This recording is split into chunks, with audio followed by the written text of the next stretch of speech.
everybody. It's always a fun time, 4 o'clock on Wednesday, when we get a chance to talk to the Daily News columnist, MLB.com columnist, and esteemed author Mike Lupica. Mike, how you doing? You know, I have a new book out, a new Spencer novel called Hot Property, and you've done nothing for it. How's it doing? It's doing fine, but it'd be better if you just every once in a while just give back. Just do what I'm doing by making this appearance every Wednesday and give back. Listen, I'm so willing to give back. If you want to spend the next 20 minutes talking about it, you can do that. That's how much I respect you. No. That's not the way I roll. That's just not the way I roll. I'm just putting it in your brain and in the brains of Peter and Donnie, and just, you can look up and get the information on it and say, it's time to give back. The name of the book again is? Robert B. Parker's Hot Property. It's people of an age will remember back in the 80s. There was Spencer for Hire with Robert Urich. There have been a series of TV movies, and it is one of the iconic, literally one of the most iconic private detectives in the history of crime fiction. And Bob Parker wrote, I think, 40 of them himself, and then Ace Atkins wrote them for years. And now this is my second one. I also wrote Mr. Parker's some of his Jesse Stone novels, which Tom Selleck played in a series of television movies. So anyway, it's gotten unbelievably great reviews, and the Parker people just love these books. And every year, the new Alex Cross and Spencer come out the same day. So Jim Patterson and I, we were on Morning Joe the other day promoting each other's books, and we did a huge event in Vero Beach the other night that was a lot of fun. And yeah, I have to keep writing. I have no other skills. Well, I'll tell you what. It doesn't surprise me this is good, because you're pretty good at this writing thing. Yeah, but as I tell people all the time when I do a public appearance, they have to continue to buy the books, because if this goes south, I have nothing to fall back on. And when the story of your life is told in a movie, Mike, have you thought about who would play you? Brad Pitt. It's the only way, honestly. I think so too. I mean, I can't. All right, I'll tell you what. How about? Wait. Who's Tom Cruise? Who's an older guy who can play younger, as I continue to do? George Clooney. Yeah, we got people say I have Clooney hair. Yeah. Let's go with that. Let's go with that. Okay. I like that. I'm sure because Peter, being a showbiz guy, will know. Yeah. Clooney could open that movie, right, Peter? He could open that movie. Oh, you kidding me? Although that wasn't where I was going to go. You know who gives me Lupica? Michael, you remember the guy who played what was his role? The news director or whatever on Murphy Brown? Remember that guy? Yeah, I do. Oh, Grant Shode. Yeah, he was great. Yeah. He gave such Lupica to me, always. Yeah, but it's not a big enough name. If you're going to open a Lupica. No, we need a bigger name. Thank you, Michael. Thank you. Yeah, that was a bit of a misstep there by Peter. Now, I'm sure you're aware of the Golden at Bat. Yeah. And so I got into a little bit of a kerfuffle yesterday, because what bothered me, Mike, I don't like it, okay? But I think that Rob Manfred has the right to try things. There's something broken, so why not try to fix it? What are your thoughts about it? Well, it's one of those things, Michael, that I try to take a step back. Do I? By the way, do I think this will happen? I kind of don't. Right. I kind of don't, because I coached a lot of Little League baseball with my boys, and I often thought, wouldn't it be good if we could put Curtis back up now? No, seriously, and I think I told you this once, Michael. I think I texted this to you during a game. Kurt Casale, who's been around the big leagues as a catcher and backup catcher for a long time, I coached him in Little League. And I don't want to say that it was my coaching that got him to the big leagues in Vanderbilt, but so I do have some bona fides in this area. No, do I think this is going to happen? No. Is it going to make me crazy? No. I survived the ghost runner. I survived the pitch clock. And here's the thing, Michael, you like the pitch clock, right? I love it. Yeah, so not all of these ideas that Rob has come up with are harebrained. And so some of them have worked, some of them have not worked. I don't know. I actually you may know that, you guys may know this because I don't, because I haven't followed it all that closely. I mean, I've read some of the stories about it. Where did the idea actually come from? Oh, well, from what I heard, that Stu Gatz on the Dan Lebertard show brought it up 5 years ago, and it was just dismissed by Rob. And then in the Jason Stark story, it sounds like the people at Fox were like spitballing things to make the All-Star game better. And this is what came up. Oh, okay. No, do I like it? No. But I mean, again, do you like it better or worse than the Manfred Man? 'Cause I like it considerably better than the Manfred Man. I think there could be a lot of appeal to it, actually. No, I understand what would be the appeal of it, and I understand that it would be dramatic, even if it's manufactured dramatic. I don't have this sounds nuts. I don't have a problem with the Ghost Runner because I don't have all the analytics on it, but the charm of the 14-inning game was lost on me a long time ago. Michael knows this from being in press boxes. Here's the thing that always got you slapped down in the press box. If somebody about the 7th inning would say, wow, this game's going really quickly. Yeah, and you go, oh, no, oh, God, no. Because you knew then you were going to be there at 1 o'clock in the morning. So I understand why people are upset about it. I don't love it, but I've long since moved on from the idea that we can't try things to make this game more appealing, and especially to a younger audience. I agree with my dear friend Bob Ryan. I think baseball is the greatest game to ever come from mortal minds. I do. I think it's the best game. It's my favorite game.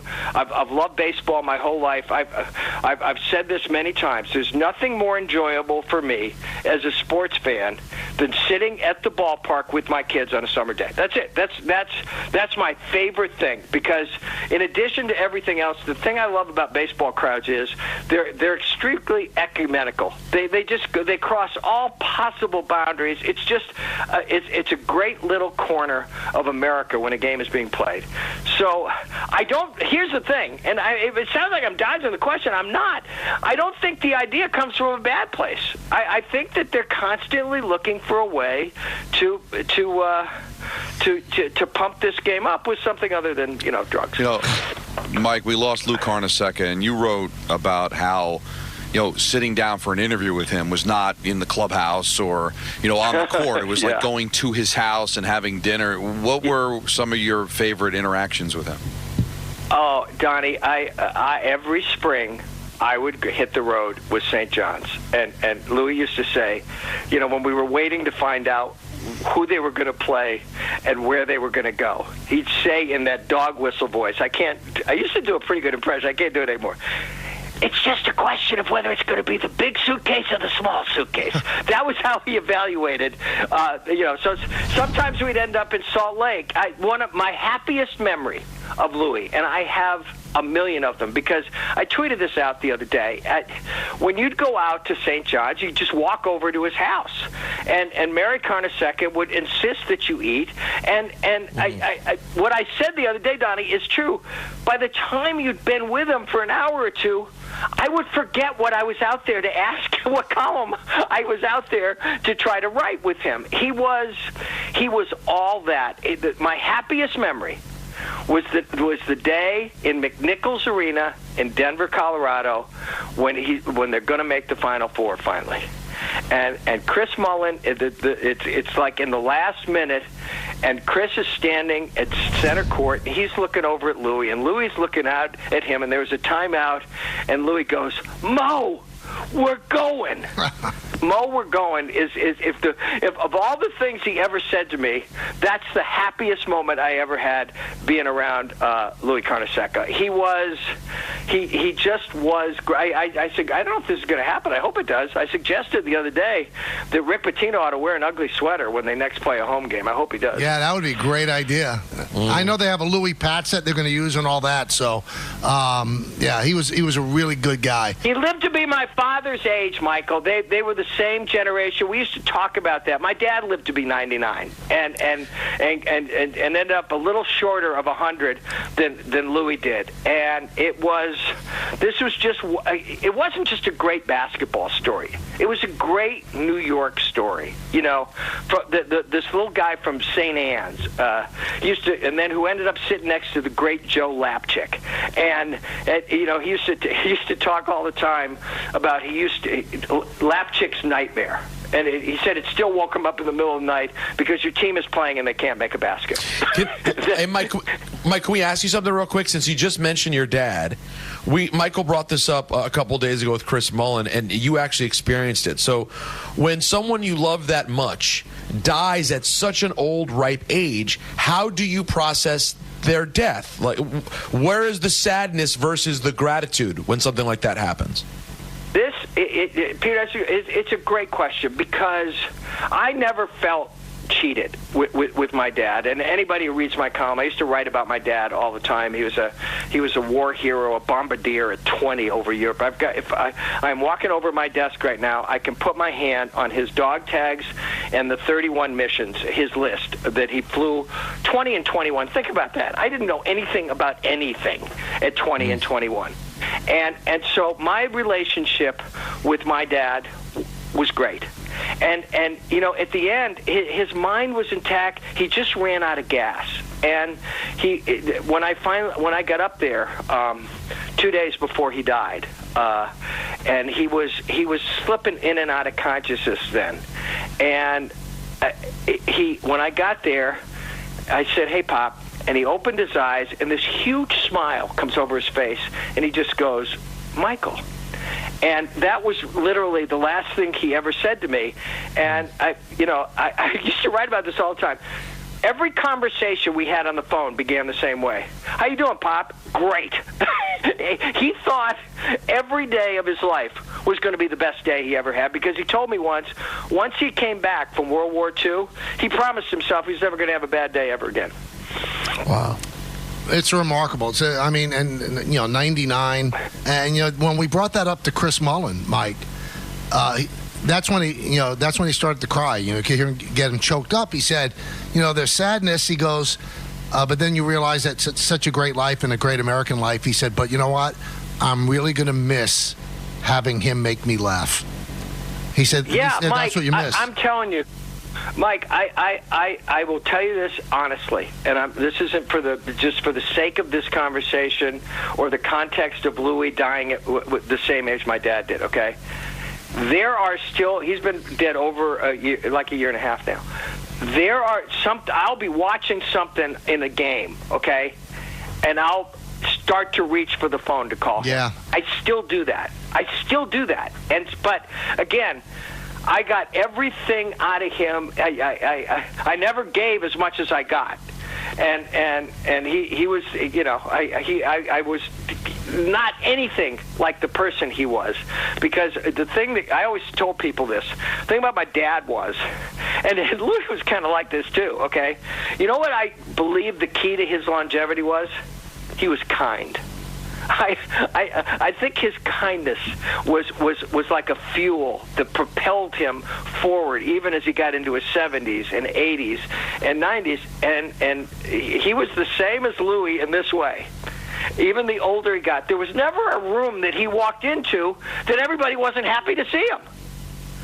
Yeah, I've never experienced that. Most people are miserable to see me. No. Yeah. No, Michael. You actually, though, in that context, it's interesting though. But people do feel that when you walk out, though. They're. Oh, come on, Michael. If you're gonna throw one down, he deserves it. Hurtful is what it is. No, come on, Peter and Don. You know you thought of it. You know you thought of it. No, honestly, that's why you're here. The quips. That's fantastic. Let me ask you about Aaron Rodgers' upcoming documentary. Peter, correct me if I'm wrong. I think the name of the documentary is Enema, and it's yes, that's right. Are you going to watch it? Are you really going to? Oh hell no! Oh God, no! Oh no! Oh wait, no! I mean, if I was being waterboarded, maybe, and they said we'll stop if you'll watch this, I'd at least consider it, you know. But Here's the thing about him. Okay, here's the thing about him. Here's what we really found out. He turned out to be not the most interesting man in the world. Okay? People were hanging on his every word for a year. I said to somebody the other day, think about this. He feels like he's been around forever, okay? It was 15 months ago that he ran out with the flag on September 11th before he got hurt. It was only 15 months ago. It feels like 15 years.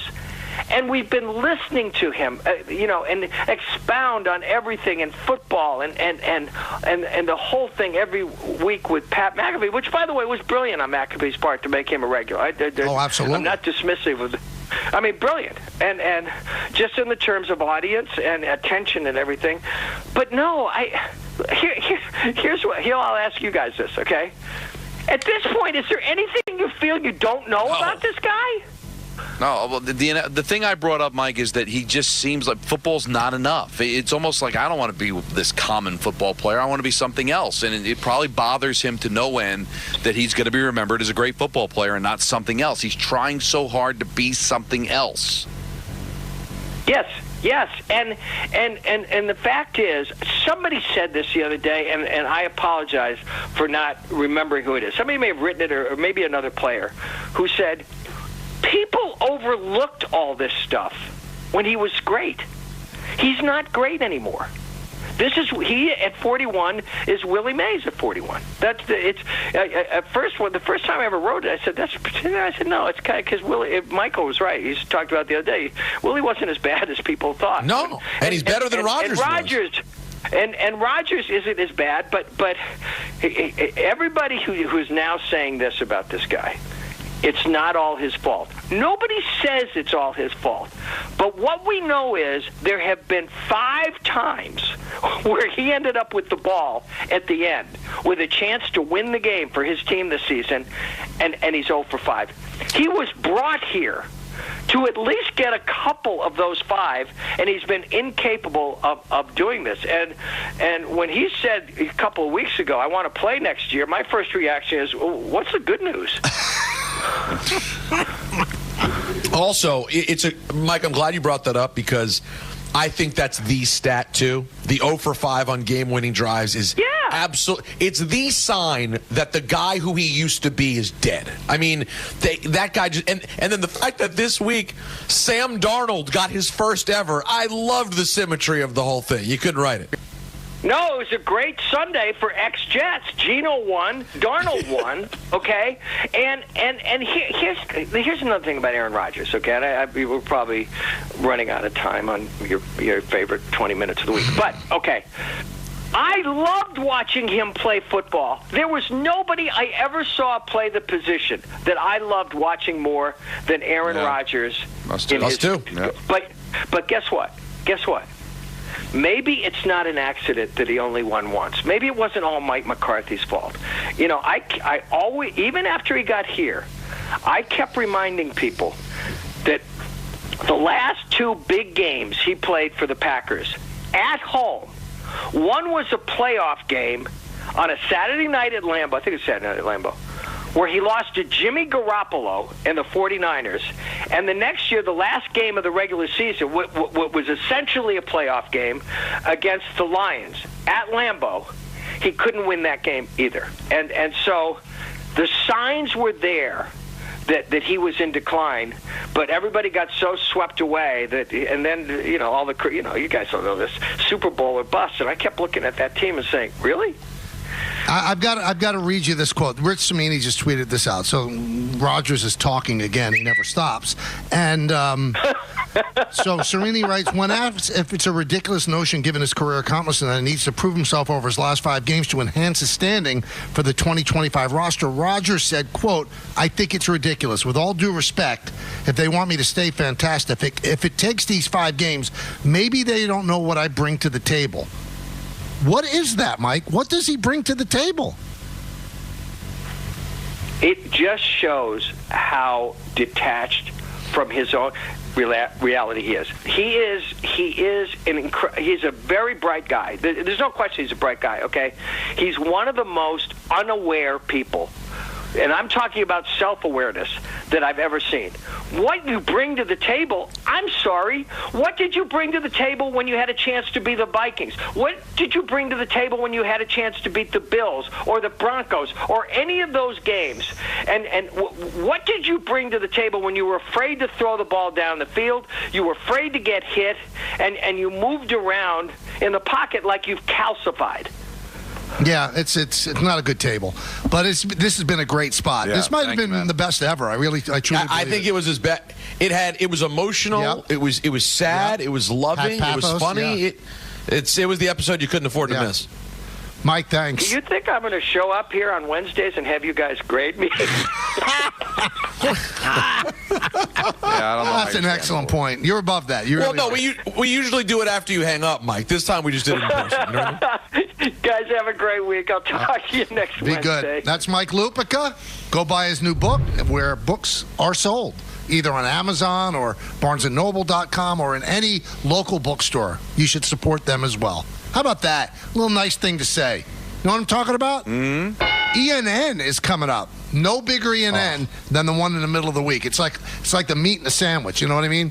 Like a big hunk of roast beef where Don has each side buttered, and then he puts it around that hunk of roast beef. Today's the hunk of roast beef ENN. But first, Peter has something to tell you.